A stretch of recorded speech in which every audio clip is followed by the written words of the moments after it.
I can finally relish riding my bike again.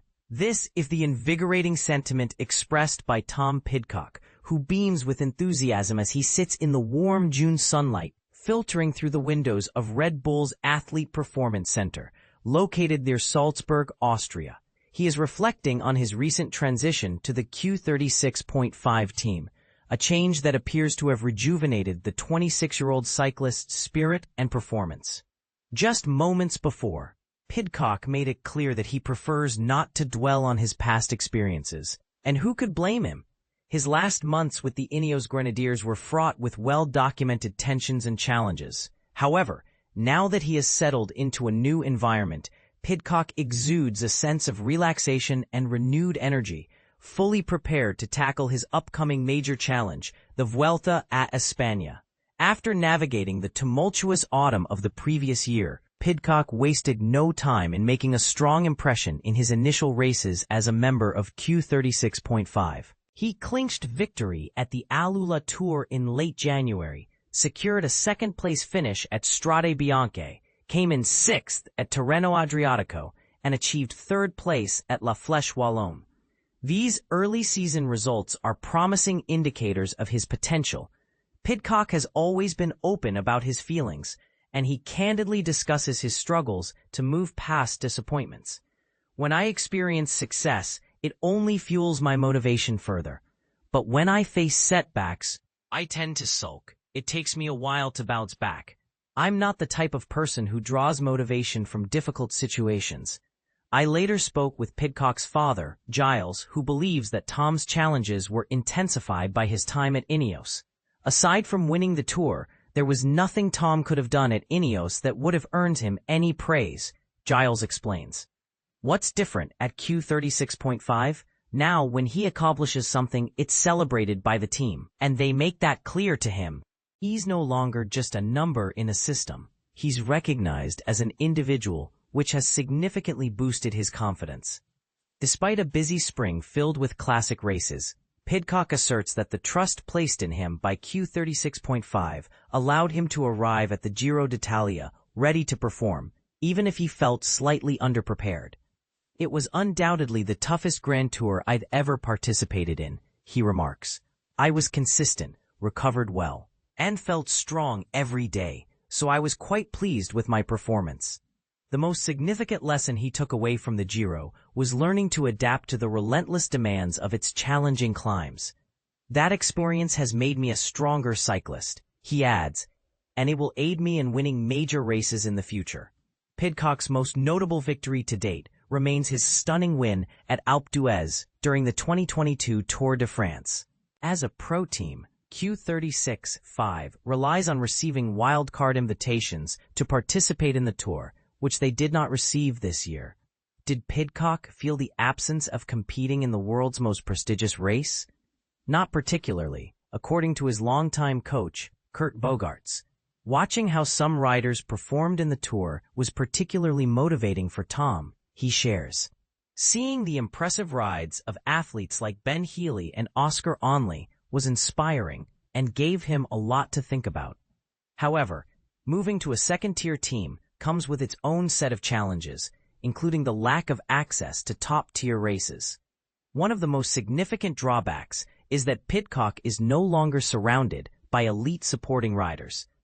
Q36.5 is in the process of enhancing their roster, with British cyclist Fred Wright joining from Bahrain victorious, but their overall strength will still fall short compared to Ineos.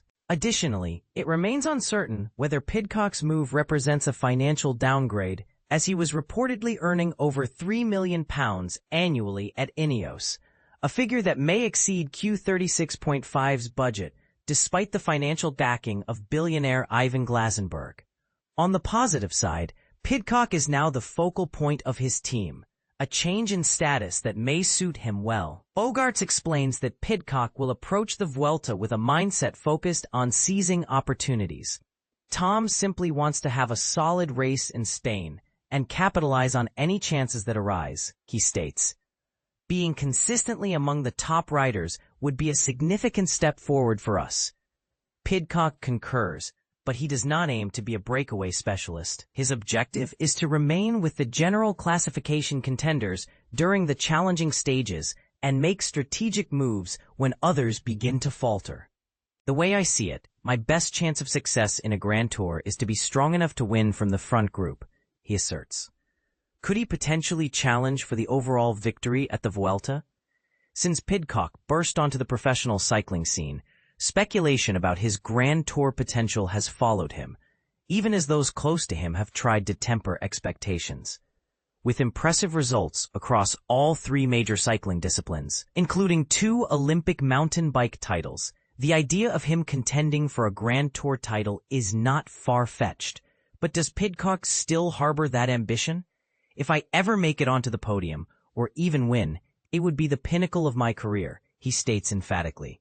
To work so hard in training and then translate that into success over a 3-week race would be a greater challenge than winning at the Olympics. Only a select few riders stand between Pidcock and the Grand Tour contenders, with Tadej Pogačar being the most prominent. Although Pogačar bested him at Strade Bianche in March, Pidcock showcased superior skills in navigating the gravel sections.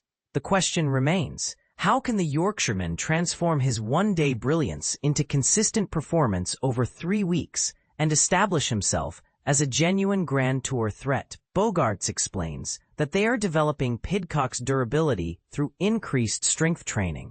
We've incorporated more strength work this year, and we've really noticed the benefits for Tom. It's also helped us prevent injuries, and I believe we're in a great position now as we head into the Vuelta. There is a sense of confidence that the newer, stronger version of Pidcock is ready to face the challenges in Spain.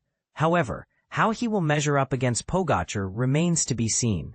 Following his 4th Tour title, the Slovenian withdrew from the Vuelta, citing fatigue. Whether he was there or not didn't really impact our preparation, Bogaerts remarks. We hadn't given it much thought. The same applies to Jonas Vingegaard. You always focus on yourself. We know we've prepared well for what's ahead.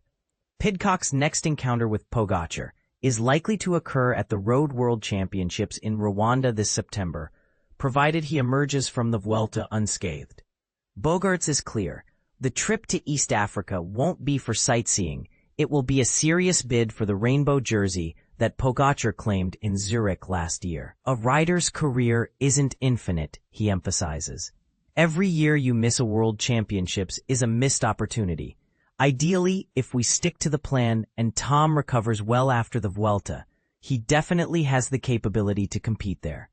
Within Pidcock's circle, there is a quiet confidence that he is narrowing the gap to the sport's elite, even if Tadej Pogačar, with his remarkable all-around skills, currently stands a level above. In reality, few would argue that Pidcock is not in the same league as the Slovenian across a full Grand Tour.